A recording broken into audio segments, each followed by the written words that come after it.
Hello, it's Wednesday, July 15th, back out in the shop to do another update on this white oak cabinet.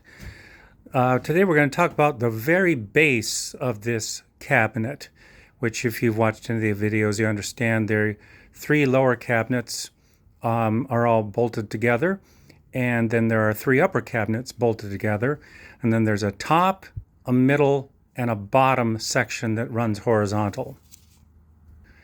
So this is what you can see we've been working on so far. There are the upper cabinets, they're bolted together. That's the crown molding. It's got all the doors stuck on top right now. Can't see that. And then here's the midsection crown molding. We did a video on that. And now we're going to talk about the very base of the three lower cabinets. You look down here, I've made a temporary base out of 2x4s just to keep the entire cabinet unit off of the ground and so the bottom doesn't get nicked and that sort of thing. But now I'm creating the base that these three cabinets will actually sit on. And I've got it pretty much fabricated here. You can see it right now, it's upside down. And the first thing I had to do was to make this border, which is out of pine again, and this entire border, the interior border that goes around the entire unit here, has to mimic the outside edge of the carcass of the entire carcass. I'm pointing to the top, and if I did a good job, the top dimensions will be exactly the same as the bottom. And I can tell you this, I did a test fit, so I'm feeling pretty good about how the whole thing turned out. But this video is to show you how I made this. So I started off actually by creating this plywood base.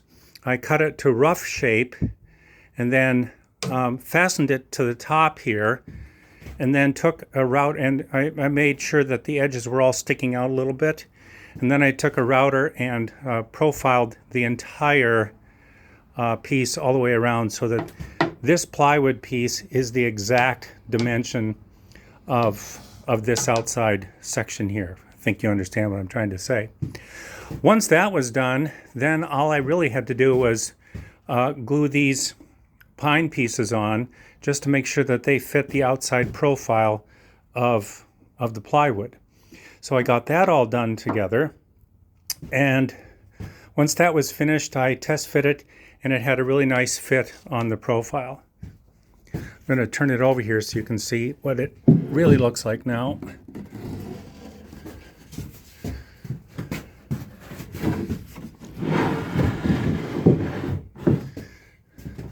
So now this is the top after I've glued on the white oak banding that I made. The banding has a rounded over profile that I used a router on. Now I could have done that before I attached it, but I decided I didn't want to make the round over profile because having a squared off edge makes it easier to make sure your clamps that go on don't slip off or that sort of thing. So I cut all of these pieces individually, glued them on one at a time till I got a really nice fit that I liked all the way around. When I was done gluing that, then I went to this router that I've got lying on the floor here, and technically this router is set up in a plate, you can see here, that fits in a router table. Well, I've got my router table hanging over there on the wall, and you can see that opening there that this plate would sit in, and it's designed to run your moldings through that. I already had this bit, the bit that I wanted was already set up in this plate to the exact height that I wanted.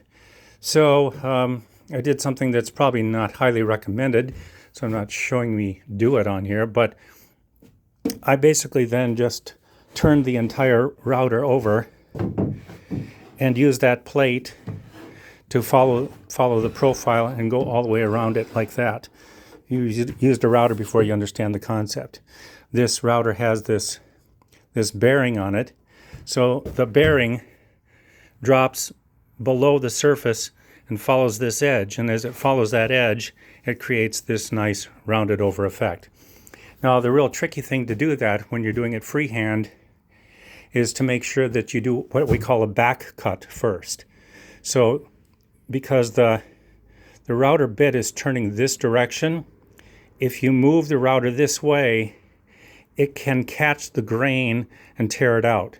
So the better thing to do is take light passes coming this direction, which is what I did, all the way along. Now, I didn't do it the entire direction all at once.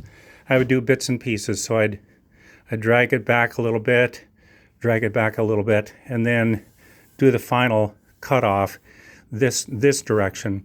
Again, the router bit is spinning that direction. So as you finish it off, it ends up with a really nice, smooth, consistent profile all the way along. So that's what I've been up to this morning. We'll get that put underneath the base, and you can see that it fits nicely just the way I wanted it to, and just shows the white oak reveal. Doesn't show the plywood, and that was the goal on that. We'll come back again with another video when we've got some more news.